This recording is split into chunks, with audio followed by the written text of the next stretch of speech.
Hey, Mode, give us some fun music. It's game time. What time is it? We need some energy. Okay, I say, what time is it? You say game time. What time is it? Game time. All right, so the future of food is fun. I said the future of food is what? Fun. Yeah. All right, so who was here yesterday? One person. Okay, we'll see if you remember some of our fun facts. Right now, we want to have a little bit of audience participation. Sarah? We need that mic live mode. Number 3, Blue. Oh, we're back. Hello, everybody. So the rules of the game we have here are bug expert. We were hyphenating, y'all, hyphenating. And the name of the game is we want to pick her brain. This is the part where I do an insect noise, but she won't let me. So we are going to ask her about Bugs. eating insects. Who here has eaten an insect before? And not just riding your bike down a hill? Ooh, yay, yay, yay. So I'm going to run around and hand you the mic, and we're going to try and see how much knowledge we can pull from Mackenzie in the next 5.55 minutes. All right, so while we get Sarah starting to run around, we need to prep the audience. So start to think. Do you have a question about the future of food? Do you have a question about eating edible insects? Think about it. Let's put our Bugspur in the hot seat. All right. Also, hot seat. Have you seen us running around today? We have been on our feet all day. We have been enjoying such an amazing event with you. So can we just also give a round of applause for all of the event organizers today? Thank you so much. Oh, it's a sustainability fairy. Sustainability fairy. All right, so my name is Kenzie Wade, and I am a PhD student at the University of California, Santa Barbara, where I study insects as a food. And as we know, insects are not just a food of the future, but they're also a food of the past and a food of the present. And insects also allow us to think about all of these different questions around what the future of food could look like. We can think about things like sentience, like how we get nutrition into our bodies. We can think about sustainability. So whether or not you actually think insects are the ultimate future, raise your hand if you've seen the movie Blade Runner. Blade Runner. Okay, can someone really quickly tell me what is like the big shocking moment in Blade Runner? Shocking moment. What is it? Or no, sorry, Snowpiercer and Blade Runner. Both of them have insect eating. So Snowpiercer, the big shocking moment is when they realize that they've been eating insects the whole time, right? Oh my God. Yeah, we see a lot of head Whoa. nods. And oftentimes when we think of the future of food, we think of apocalyptic setting where we have to be eating insects. But as we know, we can also be incorporating them into our current dishes today. So we're going to be answering some questions about insects as food.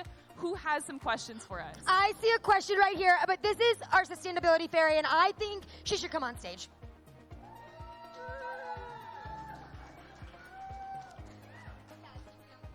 I get to talk into the microphone. Hi. Hi, Sustainability Fairy. I'm the Sustainability Fairy, and I just love composting because composting is the #1 way we can reduce our landfills. Woo! Compost, organic matter. So, I've heard you are what you eat. And if I eat crickets, do you think I'll be a better singer? This is a great question, and you can actually try this today. So outside we have some crickets. So give us a little test run before you go eat them, and then you can try it again. But I think your wings may get a little more glossy. I think that'll happen. I heard there's a lot of protein in crickets. There are lots and lots of protein. So is anyone in here a vegetarian or a vegan? No one? No vegetarians or vegans? Okay, I am. There we go. So oftentimes you have to really think about your protein content. You have to think about B12 and all these essential nutrients that are really important to our diets, and insects may be a way that we can get those into our diets as well. Does anyone have any questions? Thank you, Sustainability Fairy. Go eat some crickets. You too can eat crickets. What's the easiest way to cook with crickets like today? Yeah, great question. So if you've been outside, maybe you just had some dried crickets, right? But we can also incorporate these into dishes that we're regularly eating. So my favorite way of doing it is just a standard vegetable stir fry, some grilled onions maybe, but just throw some fresh crickets or dried crickets in with them, mealworms, other insects. They really take on the flavors of what you're cooking with them. So there's something easy that you can add to a stir fry. That question, if you didn't catch it, was what is the easiest way to cook insects or crickets? Interesting. Hi, Kenzie. Hello, Hi. one of our speakers. I know. I was going to ask you, as a doctoral student, as you're doing research into this, what have you learned from the past that we can implement now? Because I'm studying urban agriculture, and at one point, the United States grew 40% of what we eat.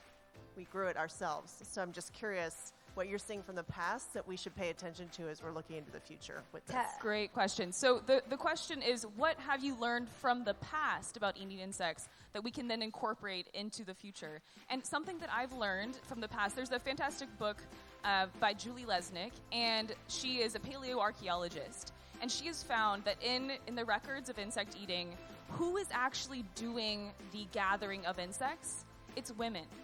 And oftentimes when we think of the past of food, we think of meat gathering. We think of males going out into wherever and hunting for meat. Our culture is very obsessed with this idea of masculine meat hunting. Yes, exactly. But if you're actually looking at what communities are filling their diets with, it's often meat in some communities, but many cultural communities around the world. So in North America, for example, there are many indigenous communities that have a long history of insect consumption. And women are mainly the ones who are doing this gathering of insects. And they also use it as a snack. So when we think of earlier communities, we don't think of them snacking throughout the day, right? We think of that as kind of a modern adaptation. But communities, of course, they're snacking, right? You're out in the fields. Of course, you're popping some easily gathered goods into your mouth for some quick nutrients, right? And if we look back in our human past, of course, they're snacking on insects. Thank you all for participating in our game. Our time is up. Thank you, Bugspurt Kenzie. Thank you to everyone organizing this event. Thank you for participating. All right, next up, we are going to have a nonprofit highlight, and it is for our very own Little Herds. So Little Herds is one of the organizing bodies of this event, and so it's my pleasure to reintroduce Robert Nathan Allen, RNA, to the stage. Woo!